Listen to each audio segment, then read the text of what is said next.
గీ storage capacity, ఆ సంస్థలో ఉన్నటువంటి గీ స్టోరేజ్ కెపాసిటీ ఎంత అని ఉన్నప్పుడు ఇక్కడ చూసారా, storage tank capacity 6 KL, 6 kilolitres అంటే 6 టన్నులు. ఆ సంస్థలో ఉన్నటువంటి స్టోరేజ్ ట్యాంక్ కెపాసిటీ టోటల్ 6 టన్నులు. ఇవాళ టీటీడీకి సరఫరా అయ్యేటువంటి ఒక్కొక్క లారీ 16 టన్నుల లారీ వస్తుంది గీ.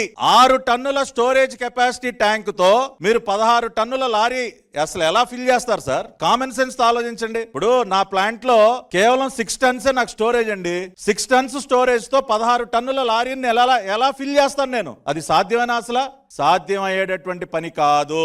అంటే వీళ్ళకి అసలు నెయ్యి ఉత్పత్తి చేసే సామర్థ్యం లేదు, సరఫరా చేసే సామర్థ్యం లేదు, స్టోరేజ్ చేసే సామర్థ్యం లేదు అని చెప్పి టీటీడీ వాళ్ళ అఫీషియల్ టెక్నికల్ రిపోర్ట్ ద్వారానే మనకి చాలా స్పష్టంగా తెలుస్తుంది. అటువంటి ఒక సంస్థకి ఏ కుట్రలో భాగంగా ఇచ్చారు సార్? ఇది కుట్రగాక, ఇది తెలిసి చేసినటువంటి పాపంగాక ఇంకేంటని అడుగుతా ఉన్నా.